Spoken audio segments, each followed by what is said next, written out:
Archaeologists are a little bit political, but with this, we can get started. And like I said, I'm going to be sticking to my notes on this. So again, I'm normally not this person who has their notes in front of them, but I'm so worried.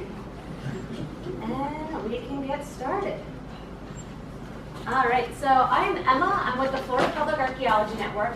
And for those of you who don't know the Florida Public Archaeology Network, basically my job is to promote, facilitate the history and information about Florida's buried and submerged past. I'm a public archaeologist by trade. I'm also an archaeologist by trade. Our gear focus in trying to complete our mission are in 3 sections, which is our education outreach, coming out on a Saturday and getting to talk with a group of people and get a nice microphone. Kind of covers that. Assisting local governments. We'll work with, county folks, city folks, if they ever wanted to install an archaeological ordinance. If they have an issue where someone shows up, they're like, I found an Indian burial mound on my property. They want to do a land swap. So then, the county takes over the burial mound, protects it, and then they get a property to build their house on. These are all true cases. And then assisting the state. The state gets a phone call about a shipwreck that washes up in Satellite Beach. I think it might be something, might not be. So I'm driving down from Tallahassee to get here. They give me a call. Normally I drive out there and have to explain, I'm glad you called, but this is pressure-treated lumber. It's most likely from the last hurricane. Good on you guys for calling, but unfortunately it's not a shipwreck. Or we get cases like the Irma canoe, where it does wash out and it is something, and we can get forth on documenting it. So always give us a call. And without further ado, we'll get started. So when we think about our heroes, it tends to be people in popular media. You always think about literally your DC Comics, your Marvel, especially nowadays. But for women and archaeologists, does anyone know what hero we would have? Oh, okay, you're getting into a legitimate.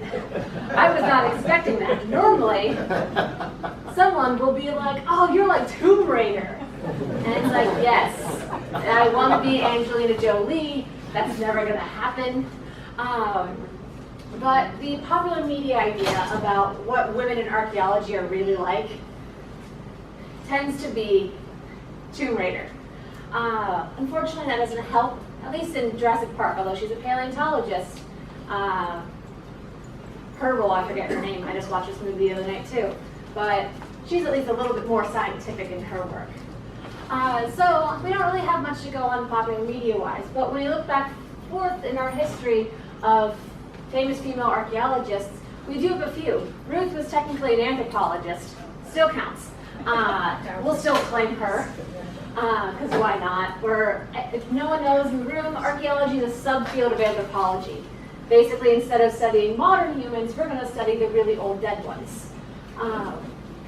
Just like leaky. Oh, yes. Oh, don't get me. That's a whole other tirade. I can talk about leaky. Sylvia Earle. I think you might have just stumped me.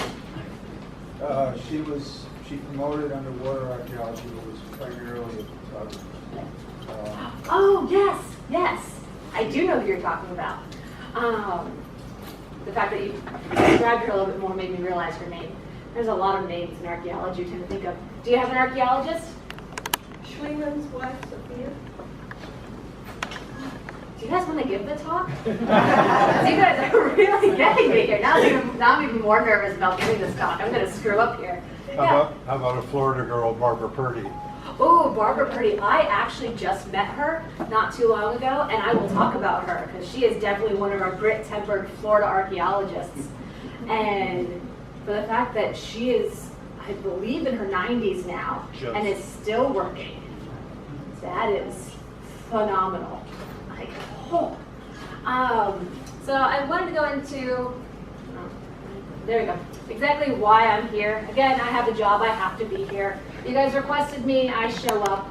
But this topic's a little bit more personal for me because I am a female archaeologist. I am a female Florida archaeologist. I'm not famous. Don't think I will ever be famous, and that's okay with me. But I figured I wanted to show you our fun field photos because I don't look like I just came out of the field. There's a secret reason for that. But there's also a lot of female archaeologists. This is my first Florida field school crew. All of these are women who are now currently working in archaeology full-time as masters in their trade. The one holding the boots here, she just took on a job up at St. Augustine as their collections manager, under Andrea White, who's a city's female archaeologist. Stress female, but she's just a city archaeologist now. So everything that goes on in St. Augustine is her jurisdiction and her duties. It's amazing to see even more female archaeologists into play. Centered here is Della Scott Ireton. She is our executive director of the Florida Public Associate Executive. Okay. She's pretty high up in our ranking. I don't want to give her Bill's title, who is our supreme boss. He's the supreme overlord. Della's right below him, cracking the whip. And she's been a Florida underwater archaeologist for probably longer than she wants me to say. Very instrumental doing a bunch of the Keys works and a lot of shipwrecks all over the state of Florida. And so I'll continue on. So what we want to get into, the first topic is, I want to show you this painting. This is a famous painting of a southeastern archaeological site. This is a point of topic in the book Grit Tempered. So we're kind of doing our fake variation of Florida southeastern archaeologists. Well, there's already a book called Grit Tempered. That's why we're Grit Tempered too. That goes into all these southeastern famous women. So southeastern United States, Georgia, Tennessee, Carolinas, Florida, etc. But this painting, does anyone have a guess as to what's going on here? Yeah. Burial mound excavation. Yeah, excavating a really great, very nicely stratified burial mound. But the people. A lot of smart guys. A lot of guys. Yes, a lot of guys. Well, here's an image from that excavation. Do you see something that they conveniently left out of the painting? That is definitely, it looks like a skirt, but she does have pants on underneath here, which, the fashion choices, I'm really digging. Pun intended. So this is a case that's referenced in this book. And it's highlights the fact that historically women are involved in archaeology. I worked for an archaeological center in the Midwest, where historically, somewhere in their archives, they have a call for archaeologists in the 1930s, and that clearly states no women applicants, because they were concerned about the high heels ruining the stratigraphy on site. It's one of the reasons why I wore heels today. So there's obviously been a little bit of this discrimination kind of with women, and the perceived idea that women aren't capable of doing archaeology. Again, this is the reason why I'm so excited to give this talk and so nervous about it at the same time, because this is something I'm equally passionate about. So I have the direct quote here from this, but what I wanted to bring up is this is a direct quote from Ivor Noel Hume, which, if you know anything about archaeology, he is very well known as one of the better American archaeologists. But this is just one quote, but the full length, which is published in his Historical Archaeology on page 60, if you're interested, says, "I realize that we live in a time when discrimination can land you in jail, but I must risk it and say that you stand a better chance of taking on inexperienced male volunteers than a female. Digging is, after all, a masculine occupation. And while more women than men are likely to do well in the pot washing shed or in the laboratory, shovel-wielding females are not in everyday sights in Western society. If they are to be useful, parentheses, and the right women can be splendid excavators, end parentheses, they must be prepared to be accepted as men, eschewing the traditional rights to their sex. It is vastly time-wasting for men in one area to be constantly hopping up and down to push wheelbarrows for women working in another. Besides, it is inordinately restricting, after clouting one's knee with a shovel, to have to look around and see if there are women in earshots before commenting on it." And the remaining quote is, "Effective archaeology demands complete concentration on the work in hand, And more the feminine the woman, the more lax the concentration. One lady volunteer improperly dressed for the occasion can cause a havoc throughout the site, or throughout the crew, as well as damaging the ground on which she walks. High heels and low, delicage, showing a little bit too much skin here as a lethal combination. I don't know about any of you, but if you're going to go out and do any sort of yard work, not going to go out dressed like this. I can show you. We'll just backtrack. This is me, by the way. My snake jacks, my hammer, and a very mean mug because it was 120 degrees outside. If anyone has ever wore hip height snake chaps in the middle of the woods with no breeze, and my jeans came off, well, my snake chaps came off, and it looked like I was still wearing chaps. So anyways, there's been this like history of sexism within archaeology. And you know, that's because it's historically. This was published in 1968, so still pretty new. But I will say it still continues. As a female archaeologist, we still have slight issues, but we're basically outnumbering the men at this point. Because personally, I feel like we do a little bit more attention to detail on the finer subjects. But I think that's just because nowadays archaeology becomes so fine detail oriented, and we just happen to have more women involved. We do face the national councils, the associations, the societies are all having, what's the word? Table discussions about how to make environments safer, how to stop sexual harassment. Kind of like most career or jobs at the moment are kind of going through that same revolution. Yeah, we're trying to be a little bit more transparent, trying to be a little bit more open, and trying to find a way for women, if they need to, be able to be safely to come forward. Archaeology, you become very close-knit. My first field experience was 3 months in a tent in New Mexico. So you get very close to the people who you were with, and there's issues that happen, things happen, trying to make a way to have a better understanding, have a better field, and kind of just combat the sexism that, you know, these women, most of the ones who I will talk about, were facing in the 60s and the 70s and upwards of the 80s. So it's a pioneering experience to be able to talk about these women. Or it's a very inspiring moment to be able to think that these women paved the way for me to have this career. That I can go and present at a conference and be taken seriously as an archaeologist, not just a woman out in the field in her high heels destroying archaeology. So we'll get into our actual grit-tempered women here. I'm going to go back to my notes. But these are all of the female archaeologists who are highlighted in this Women of Southeastern Archaeology. So only three are referenced in Florida Archaeology, and I don't believe I will be talking about them. If you would like to, you can request the library to get this book, and you can get it out, and you can read about these fantastic women and what they've been going through and the sites that kind of push them into notoriety. But we'll get started in our good parts, our Florida female archaeologists. And I'll say, I have met 3 of them, and every time it's still like a shock and awe process, being like, oh my God, fangirl moment. So our first one we'll talk about is Dr. Nancy White, which of course is not in organization for my notes. Just good to know. So Dr. Nancy White, she is currently a professor of anthropology at USF. She still takes on graduate students, she still does research.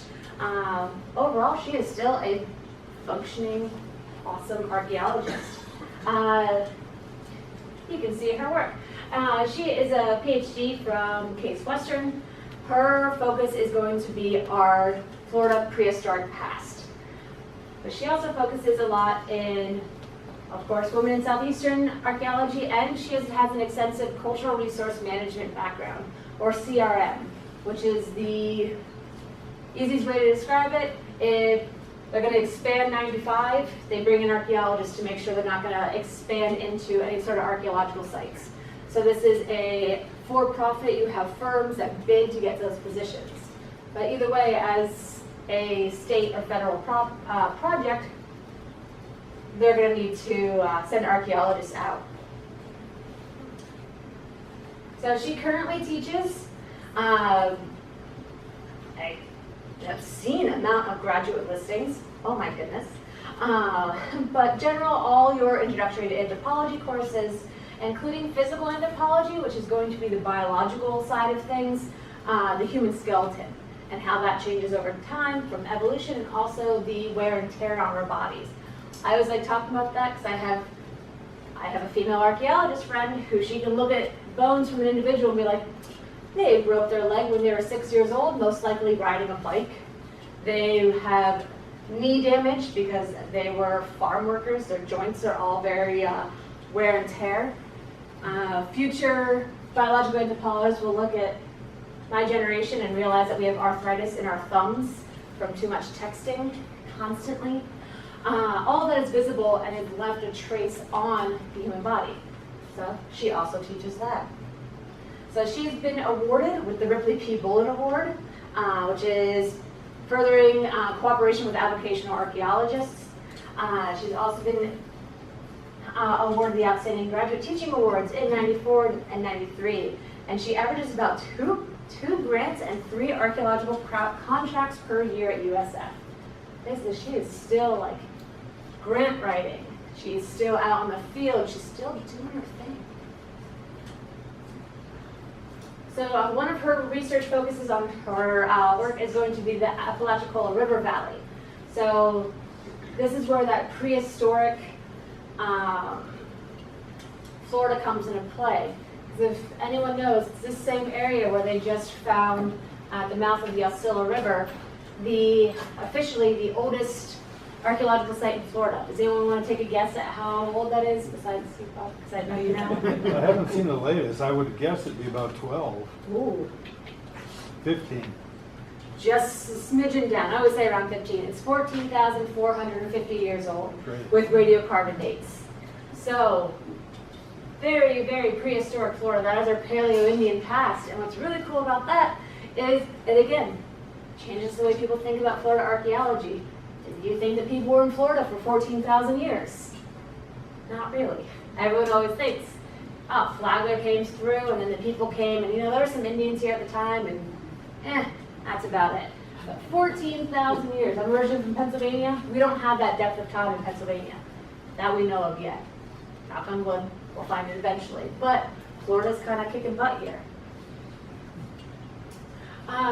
Within her books, not only did she help write Grit Tempered, and that's why she's featured first, but you have her Gulf Coast Archaeology book, which is a premier text that any prehistoric archaeologist is going to be focusing on. This late prehistoric Florida, which I swear, I think I just saw in the library. I don't know if they had someone flipping through it. At least I vaguely remember seeing this just a few seconds ago. And along with the best text ever, Archaeology for Dummies, that 15-year-old me got for a Christmas present. And here I am getting to talk about Nancy White. So, all in, bug your neighborhood library to see if they could get these in stock for you to read up on. So her long-term legacy. So having 2 grants a year and an average of 3 contracts and also being at USF for so long, she has a large number of graduate students. This is going to be a theme for most of these women, is the legacy that they leave on. When I was first taught archaeology, is that you trace your archaeological lineage and however far you can get back to like Boaz or Jennings, and it's just like, oh, it's a way to, track your progress, and you can, any conference, you can be like, oh, I'm a student of Nancy White's, and people are automatically going to be like, oh man, you really are. With her work within prehistoric Florida, it's, people tend to second guess you. So she has done a lot of work. She also has worked with the Dozer School. Has anyone heard of the Dozer School? It's up in Apalachicola area again. What that is was a boys' home that they had ended up finding like a mass grave. And so Deatrich took on those excavations there to figure out what was exactly happening. Basically, she leaves forth this legacy of her students, her work as an archaeologist, and the way she's been able to handle difficult and very publicized archaeological events. Rebecca Saunders. Go back to my notes here, guys, because again, I don't want to screw any of this up, especially now that it's on camera.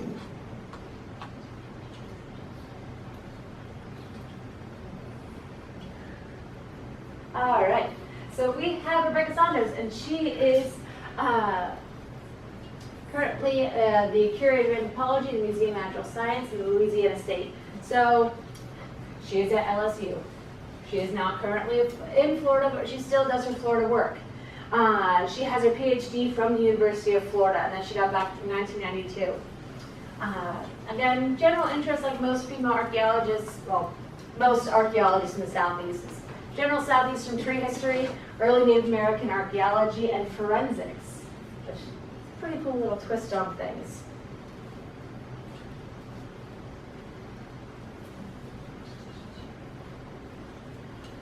A few of her books, so she works on early pottery within the Southeastern, and it's really cool about the Guale pottery, which is going to be north.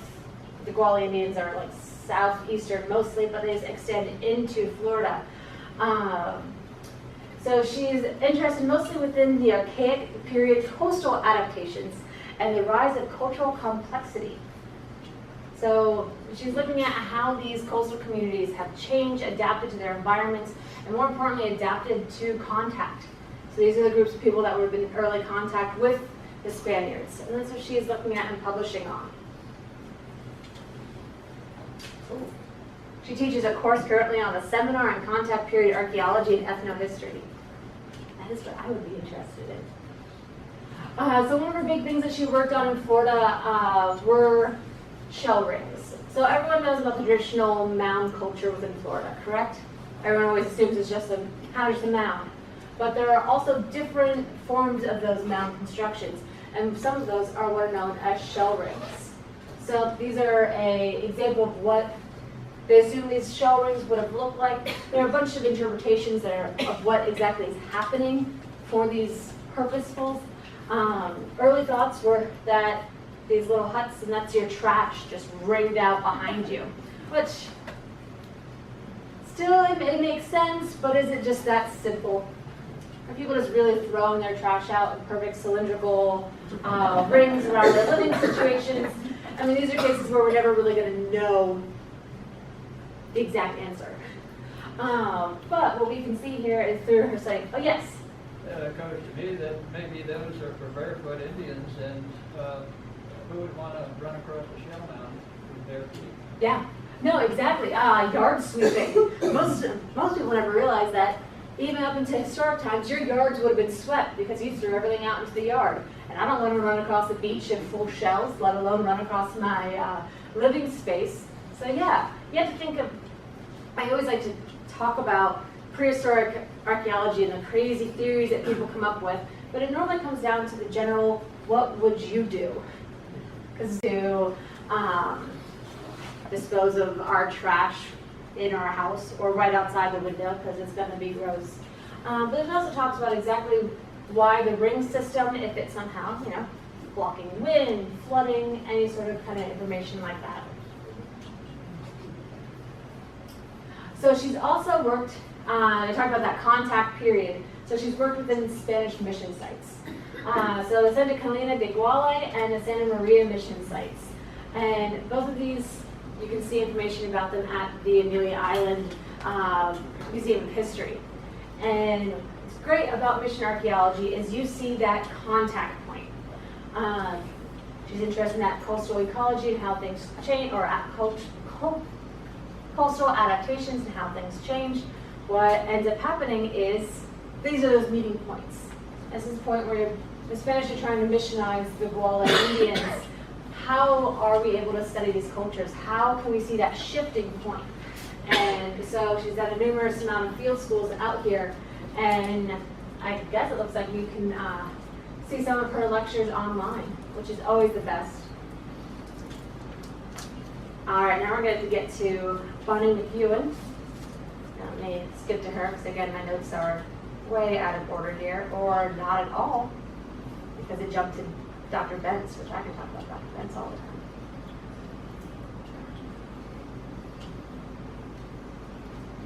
All right, looks like I don't have notes on Bonnie, which is awful. So, Bonnie McEwan, which thankfully most of you end up knowing her work because she is one of the big proponents of Spanish mission sites and Mission San Luis. So she is interested in Spanish colonization, Florida missions, and the southeastern Native Americans. Again, that contact period point. What is happening to these Native American groups as they're meeting the Spanish? How are they adapting to Christianity? All that kind of good stuff. She is currently at the Mission San Luis Archaeology Lab, and this is based in Tallahassee. So if anyone is ever in Tallahassee and does not stop at Mission San Luis, you are missing out.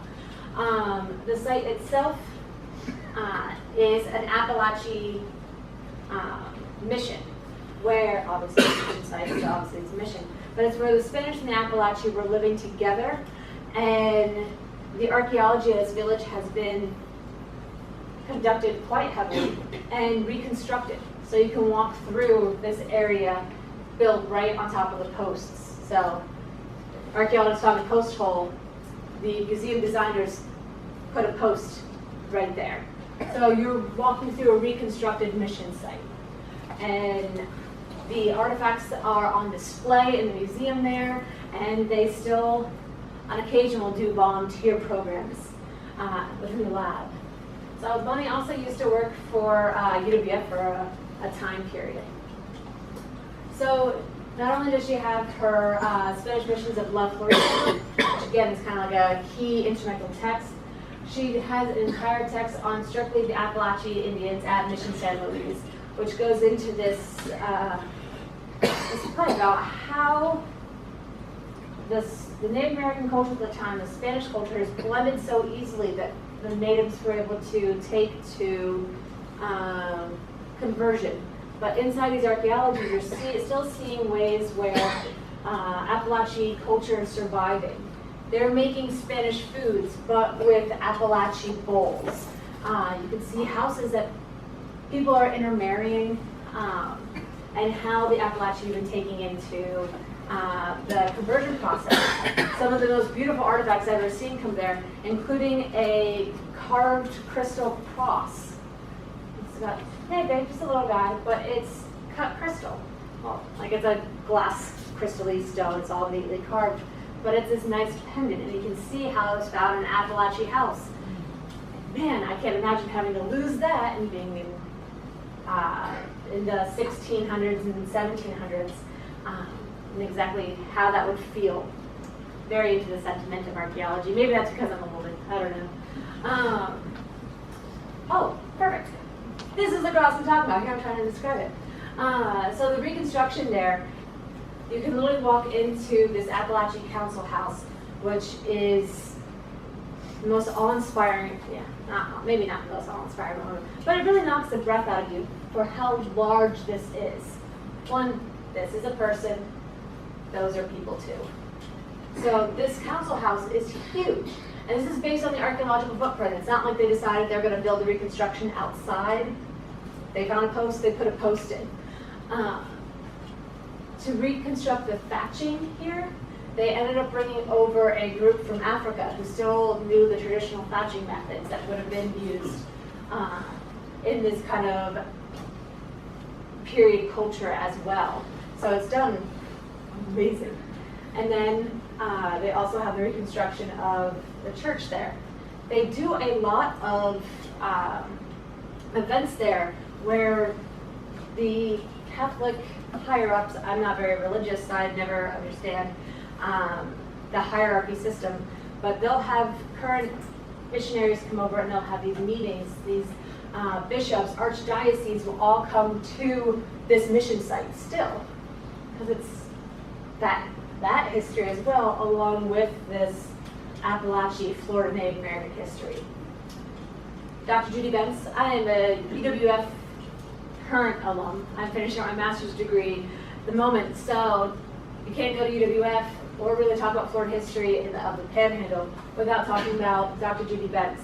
She is no longer the president of the University of West Florida. She has since stepped down from the role, and she's now professor emeritus in the archaeology department. Dr. Bense started the archaeology program at UWF. She was the one who spearheaded it. She's also the one who made sure that my job currently exists. She was the one who pushed to have the Florida Public Archaeology Network tied in with the university's budget structure. So, thank goodness for her, because I have a job. Also, I have some of the best archaeological training. So, her focus was in Spanish colonial studies and woodland cultures, and what better place than Pensacola, Florida, where you technically do have a Spanish settlement.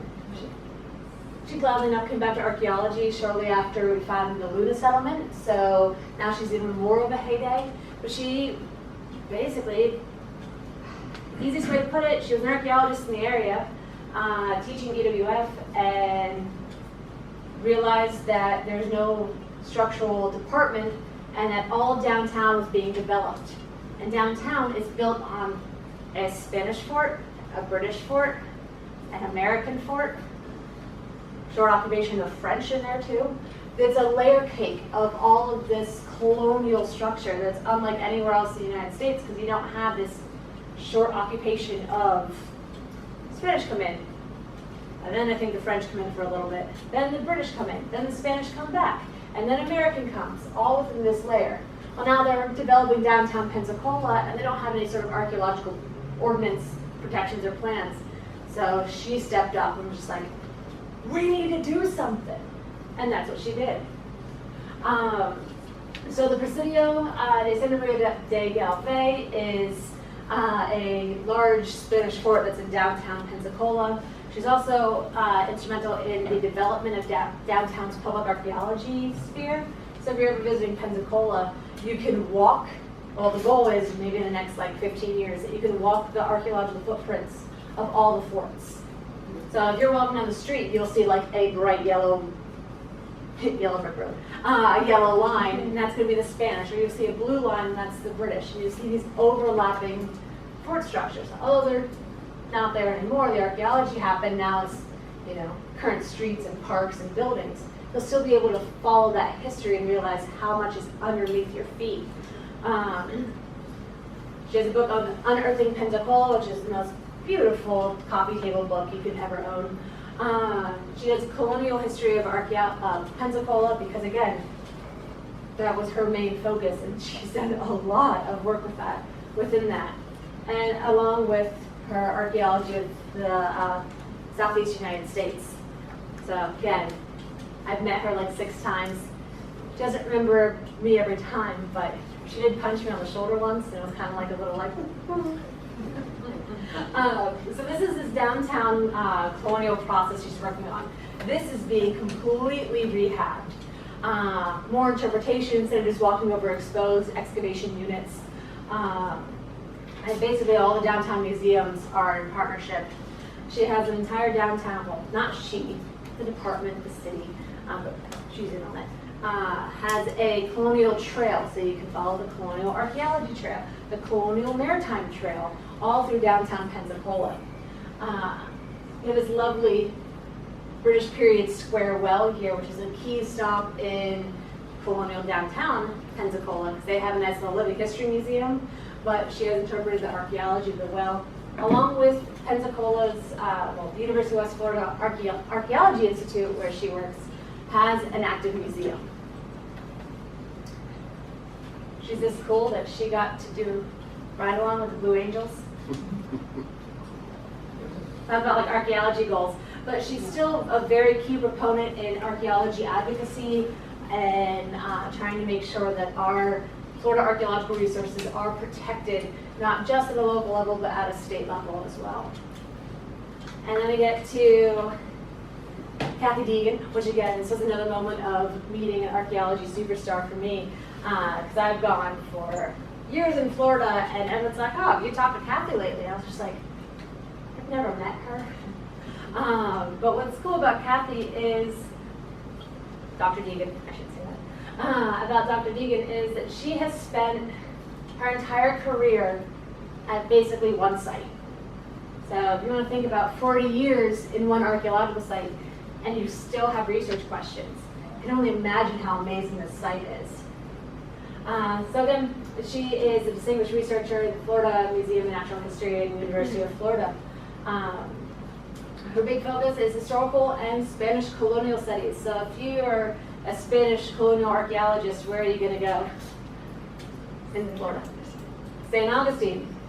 So she has virtually worked within all of St. Augustine. These books about the artifacts of Spanish colonial Florida are the big textbooks that I had to use when we found the Luna site, because these are the only cases of compiled information. It's like the Spanish colonial archaeology Bible. She's worked at Fort Mose. So Fort Mose is a really awesome site that's from our the British period in Florida, so about like 1740s to 1760s, where enslaved Africans were escaping not to the north but to the south, because Florida was owned by Spain. So if they were able to hit that southern border, they were still kind of in the clear. And so St. Augustine was having an issue where they're having too many escaped African slaves coming into the towns. They didn't know what to do. So they offered the escaping slaves, if they were to come to St. Augustine, they could enlist in the Spanish military, they would have their freedom, and they would take up residence at Fort Mose. So Fort Mose was an entirely now freed African-American fort that did assist the Spanish government in the hinterlands outside. So they dealt with British attacks and sorry, there's my voice here. Native American attacks. So they're like the buffer to St. Augustine. But they would still have this community.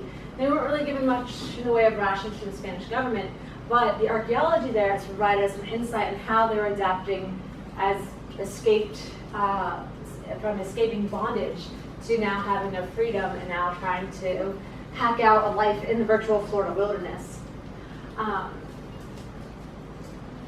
So her big one is going to be the, oh, that was just an absolute brain slip. Fountain of Youth, but it's the Mission de Nombre de Dios. Sorry. I'm talking about so many missions and they're all like blurring in my head. So has anyone been to the Fountain of Youth Archaeological Park? Sorry to burst your bubbles, the Fountain of Youth is not there. But what is there is another Spanish mission site.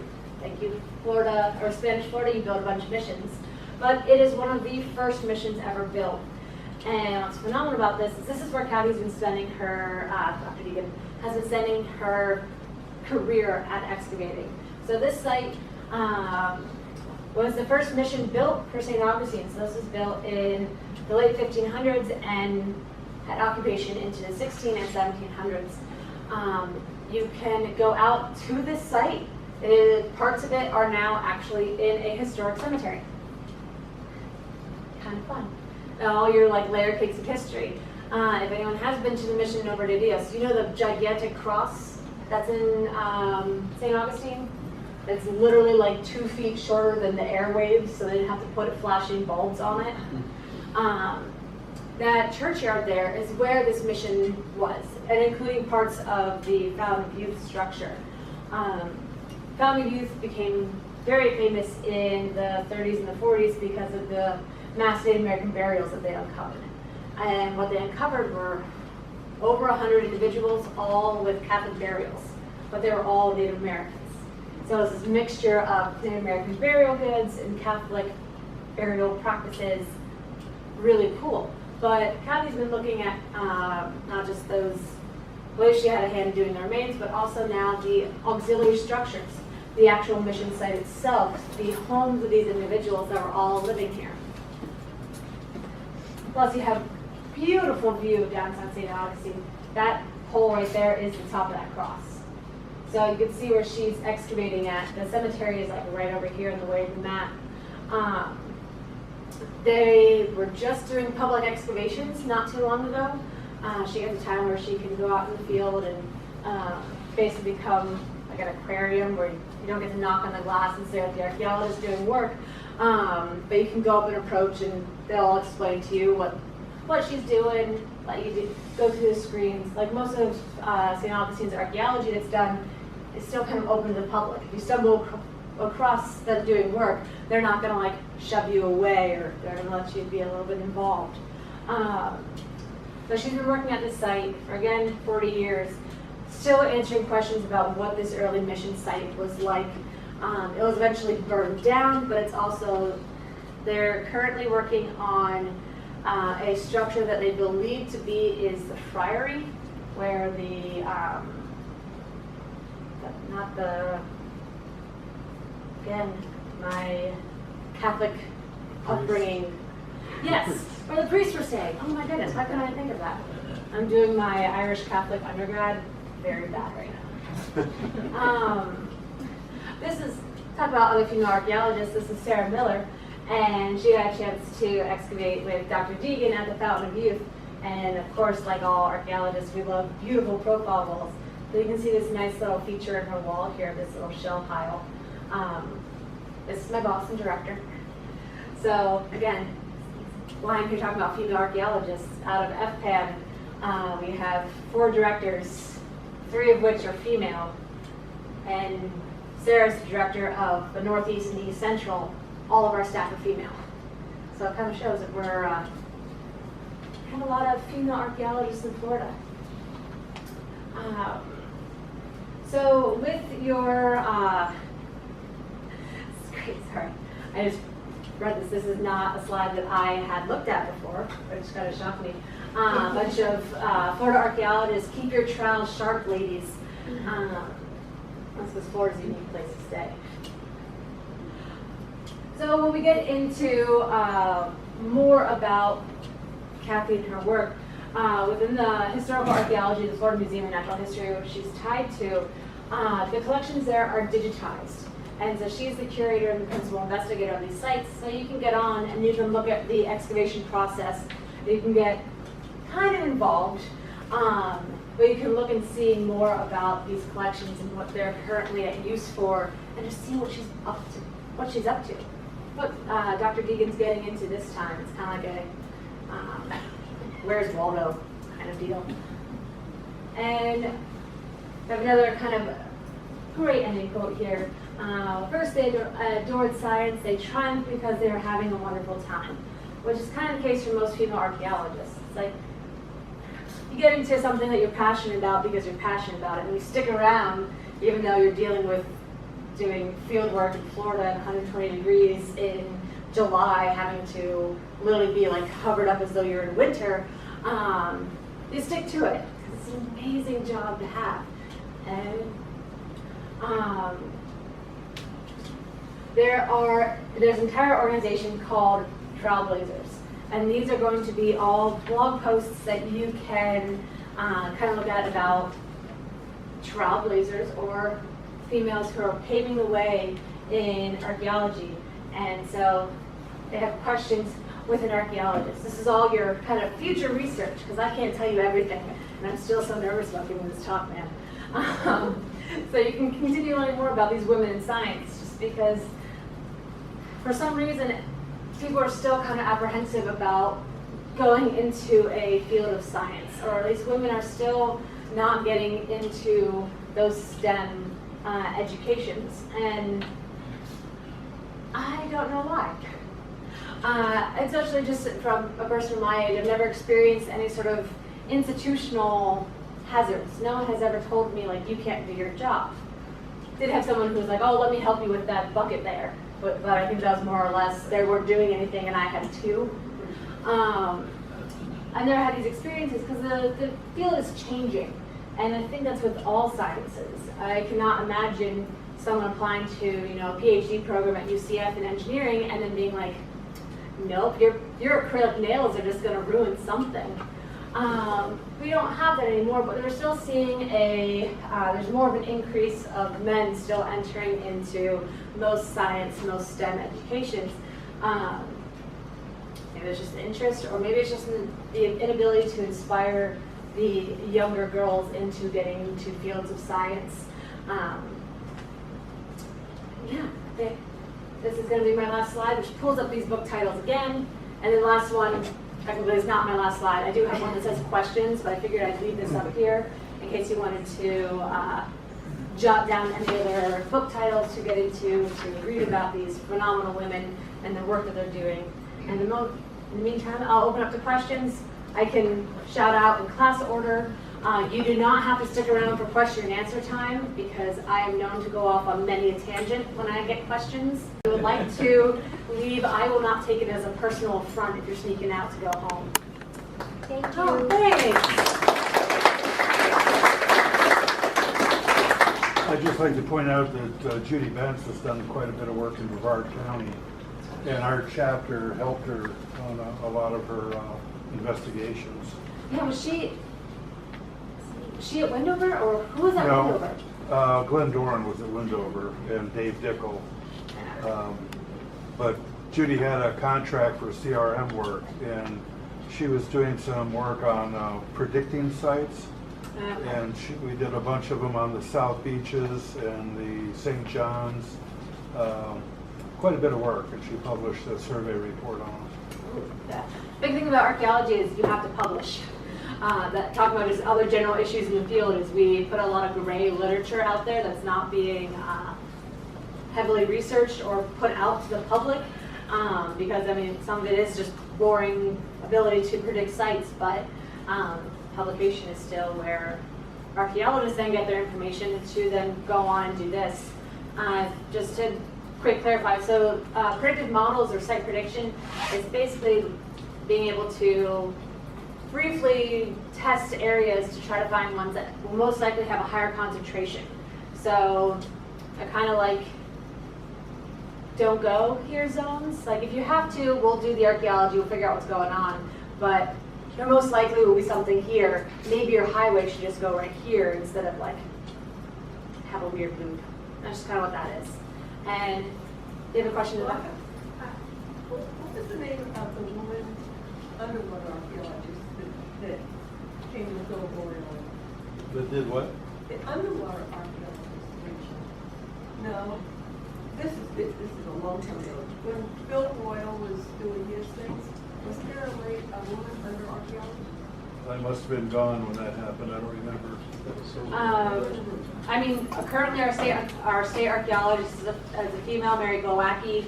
Underwater archaeologist, we have Melissa Price. She's another big to do underwater archaeologist in the state of Florida. Oh my God, I'm trying to think of like just. This is like in the 80s, 70s, 80s. Okay. It has to be. Yeah, I was gone. I was in Iran. Yeah, there was nobody back then doing the work. So, you know, if you had one person, I mean, she covered the whole nation. Yeah. she did So all does of it. Earl sound familiar? Last name Earl? Because that didn't ring a bell for me. Yeah. I was told, this could be 100% incorrect, but I was told that the DuPont building in Miami, do you know anything about that? That they vacated it and it was supposed to have been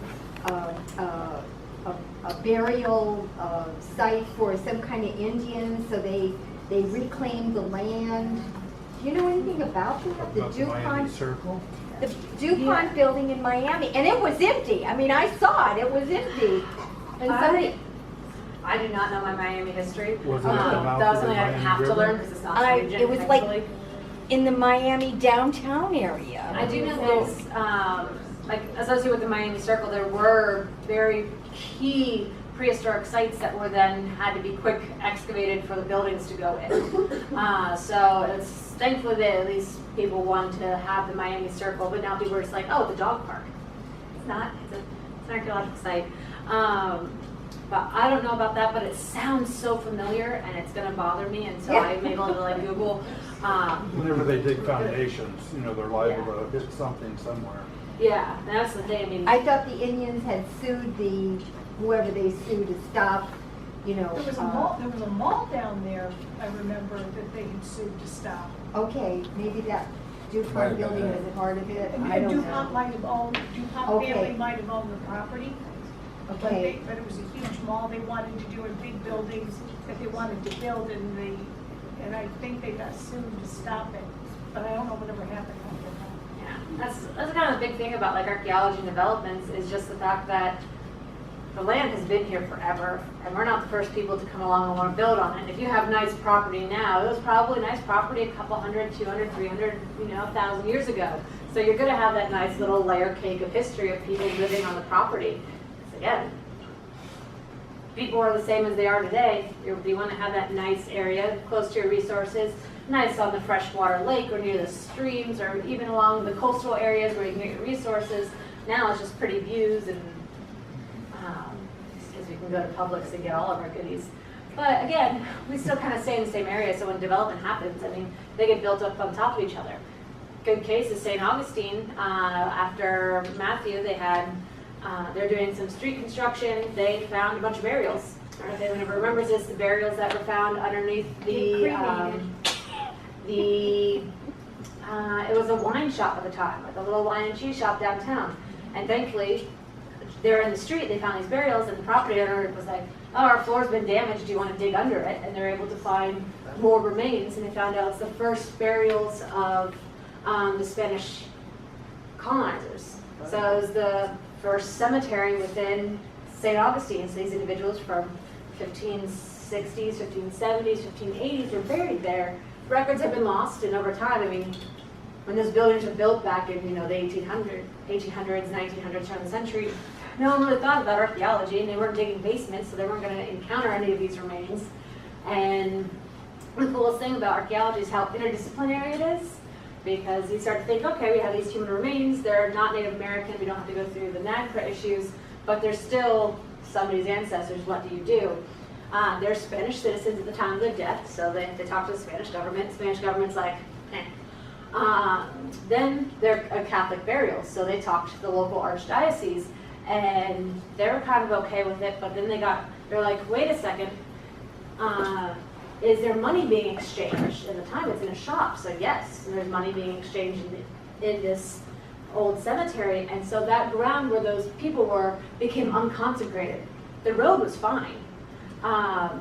The Catholic Church was like, just rebury them deeper in their same plots, just down lower, so you're not going to have to run any sort of piping through them again. It's fine. But the remains that are inside of the building are at the Smithsonian to go through some archaeological studies, and then they'll be reinterred. But it's because it was considered unconsecrated ground, so, religious practices, you can't stay buried there. But kind of the weird side of archaeology. And do you have a question? I saw your hand raised. So. Yeah, I have a question about not human remains, but cultural artifacts, pottery, things like that. Does state law cover, when things are found that it belongs to the state, or especially if it's done by researchers paid by grants from the state? Yes. So what happens to all of those wonderful cultural resources? Like, are they either used by local museums or stay in that area? Yeah. And what happens to the like back in the 20s and 30s and 40s when Yale Museum sent down their people that picked up all of our stuff that was here, and it's now in the Yale, but the Peabody Museum. Mm-hmm. Have you ever seen that? And what is there? I've never been up to the Peabody. I mean, that's kind of like an ongoing issue of like the general case, like where all of England's museums are looted materials from other countries. So that happened quite extensively within Florida history as well, because Florida archaeology is really cool, so people took things. Currently, any archaeological artifacts that are covered on state or federal lands, including waterways, are public to the state. We can't deal with anything about private property. I always put out, like, it's not like you find an archaeological site on your property and the state's not going to come in and take your land. We have no rights to it, and other than that, if they're doing excavations on these state lands or they're state funded, all those artifacts belong to the people of Florida. So they go under their curation process, and it takes a little bit of time to study those. We always kind of, best way to describe it, for every 3 months in the field, you have to spend upwards 9 to 12 months in the lab. And that's just including the processing, weighing, measuring, conservation of the physical artifacts, not really that post-analysis. Because archaeologists are really interested in those fine details of things. We're not just gonna be like, oh, it's a pot shirt, congratulations. We're gonna be like, is there a chemical residue analysis? Can we figure out what's going on and was somebody eating it? What's the dates of these objects? Who made these? Why were they made? What's the context? A lot of questions. And after that study analysis, they will end up going into museum exhibits. They'll get returned to their areas. March is also Women's Month, but it's also the Florida Archaeology Month. So this year we're featuring our theme of the month is shared collections and shared stories. And the big deal is the Key Marco Island cat. And that was an artifact that was excavated and then taken by the Smithsonian, and the Smithsonian had it in storage for years. They had it displayed and then put it into storage. And finally, the Key Marco Island cat is being returned. Well, has been returned. The museum in Marco Island set up an exhibit for it. It's back at its home where it's supposed to be, and you can now go see it as Floridians. You don't have to travel to Smithsonian to go see this artifact. So eventually things are to get onto public display. Items that are not in public display you can still get access to. So you can request to have tours of the state curation facilities, and they're more than willing to give you a nice tour, show you what they have. If you're a researcher, you can come and look at any collection, hands-on, involved with it. It's just a way to keep those artifacts conserved and preserved, documented until they can get out to the public better. Because every time you go to a museum, you see the do not touch signs, because artifacts, we're all gross and grubby fingers touching everything. I always explain to kids, it's like if I sneeze and go to shake your hand, are you going to want to shake my hand? They're like, no. The same way with artifacts. We just have that same kind of oils on our skin that are going to help degrade and potentially ruin an artifact over time. So they're waiting for this curation or this preservation of the artifacts to be more stable. Most of the time, artifacts that are stored there are we excavated this historic house site. We excavated 628,000 square nails. No one wants to see that in the museum. Sorry. Most of my artifacts that I ever excavate are rusted bits of metal. We were down in a Coast Guard station just last week, and we were excavating a 1950s, 1960s Coast Guard trash pit, Old Navy and Coast Guard. And you want to guess all what was there?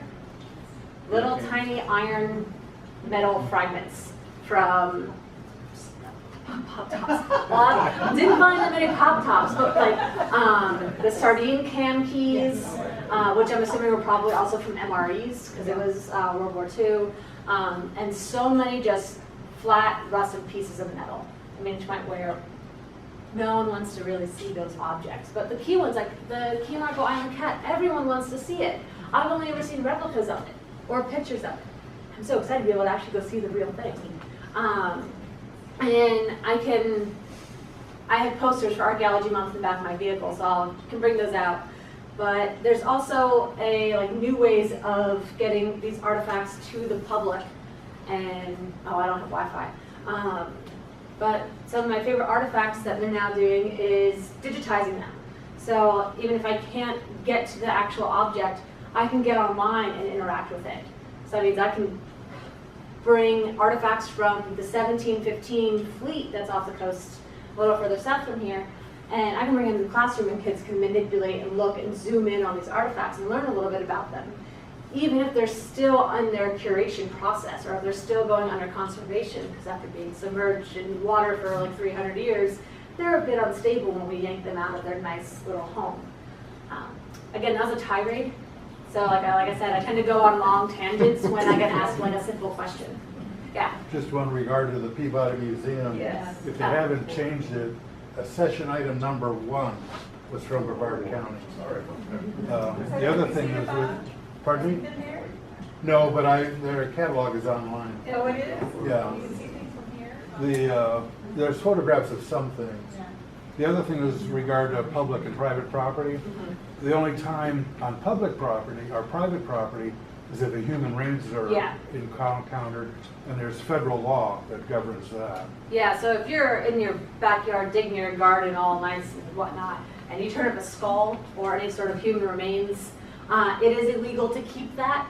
Just because it's on your property, you don't get to have rights to that individual. You'll be surprised.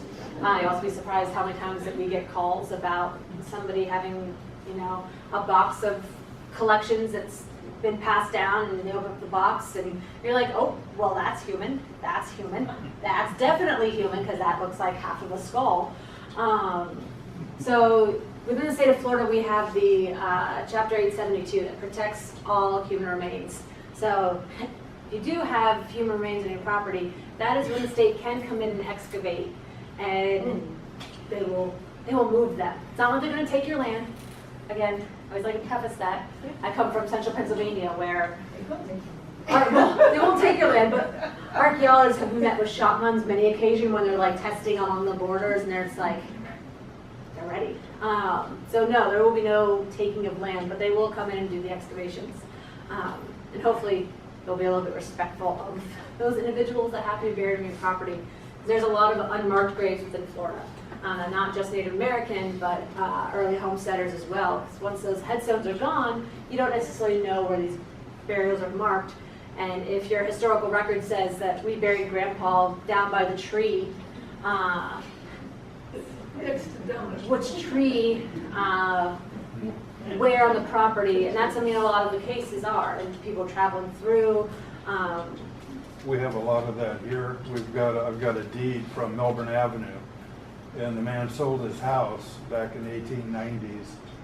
It was much before the 90s, and he had a clause in his deed that I sell this property with the exception of this 10 by 10 plot where my wife is buried until Melbourne has a cemetery.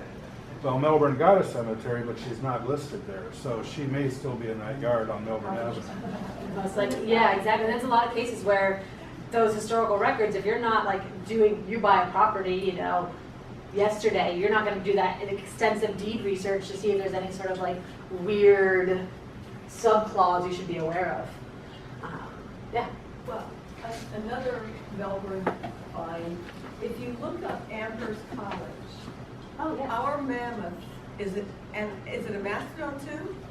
Well, both. There's a full mastodon and a mammoth Full skeleton. mammoth up there, and they're ours, but they're not ours. And you can see them. I mean, they're sitting there, I mean, very proudly in the museum. About 2 years ago, they needed a new mascot. So they decided they were going to be named the Amherst Mammoths. And But you it's can really go the on Melbourne Amherst Mammoth. College Is that right? And That's amazing. well, because if you look at how they used to do this, these colleges would come, Harvard and everybody would come down, and they would just Take everything you know, up. in the late 1800s, the early 1900s, who was Yeah, because I mean, Florida doesn't have a history. And it's still like an idea when you're comparing it to New England, and then you're just like, wait, do you realize that people were in Florida, white Europeans were in Florida 100 years before they were up there? Like, come on now. A lot of people tend to, soapbox for a small moment, people tend to not get full history lessons as they're growing up. I can tell you that my education in Pennsylvania was that the first settlements were Jamestown and Plymouth. I was not taught about St. Augustine until I was in college. And that is an issue, because Florida wasn't part of United States history until it became a state. So we're taught this kind of weird, twisted history where we're forgetting about the state of Florida because it wasn't a state until 1821, so we don't reference that history. So everyone in New England's probably just like, oh yeah, they just got that from like backwoods Florida, the Australia of, you know, North America. So we have these issues where people do come and they take these artifacts. I mean, potentially you could petition to have items returned, But again, it comes, yeah, I was gonna say, do like the curation facilities, do this, you might even be able to request that someone comes down and gives a public talk about that artifact that they have in curation. There might be a way to. Mammoth research, that's why they're still doing mammoth research at Amherst College. Because now you have all of those frozen mammoths, they're going to try to make a little live mammoth and everything. Does no one watch Jurassic Park? I think you have a question over there. Yes. Yeah, go ahead.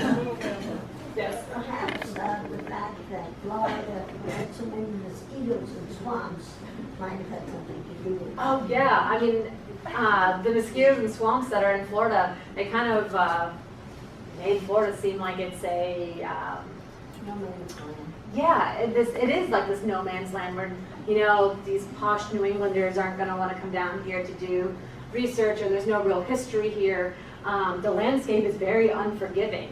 And also just, it's hard to find the history and the archaeology here. Florida soils are extremely acidic.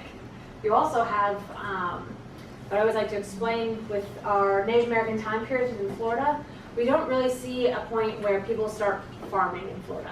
Can anyone guess why Native Americans aren't farming in Florida? Florida soil stinks. Exactly. I was going to say, there's no way for them to bring in fertilizer to be able to grow something in the sandy soils. I mean, just for me to be able to have a container garden in my apartment, I need to have so many extra like nutrients and nitrogen in my soils to be able to get anything to grow. I cannot grow a tomato. But that history is even kind of like weirdly misrepresented everywhere else, because it's still that we never had like a traditional woodland period like everyone else in the United States, where you had farming and this industrial farming where people are settling down and developing a culture because they're farming. And no, we don't have farming here because there's no need to. If you're able to collect all your natural resources by like walking along the riverbed or the coastline and getting enough oysters and, you know, fresh maritime resources, do you really need to grow corn for the winter?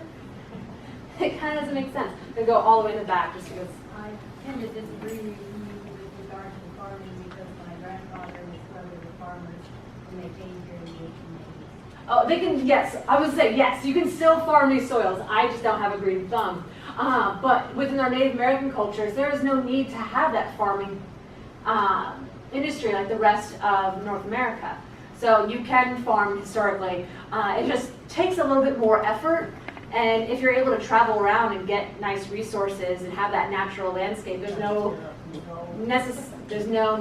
necessity to start farming. But yes, there is a very large farming industry within Florida. I mean, there still is a large farming industry.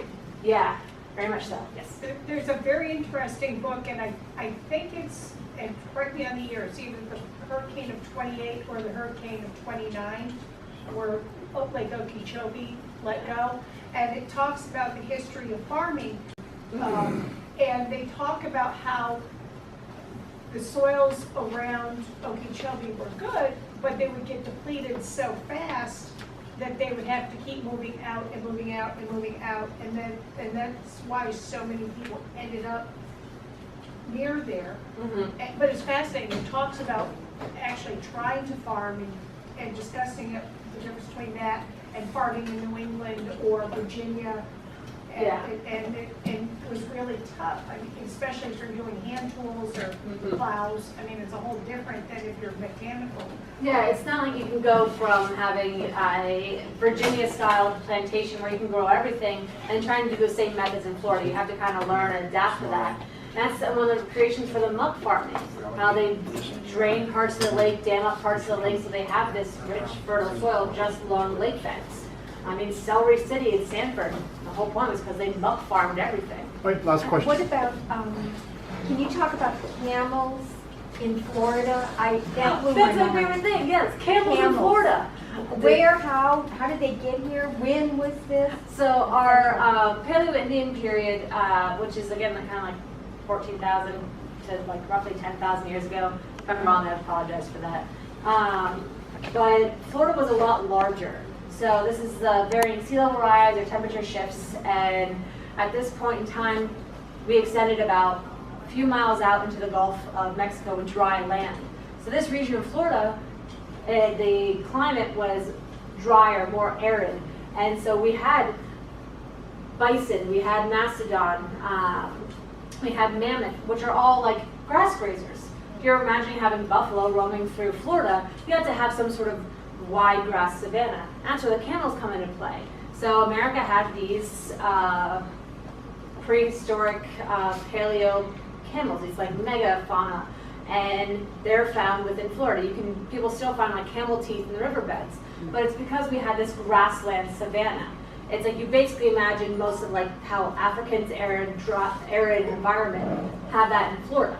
So we had the grasses, we had all these animals that kind of coincide with that. My favorite is still the giant ground sloth, because I talked about you talk about a sloth that's 8 feet tall.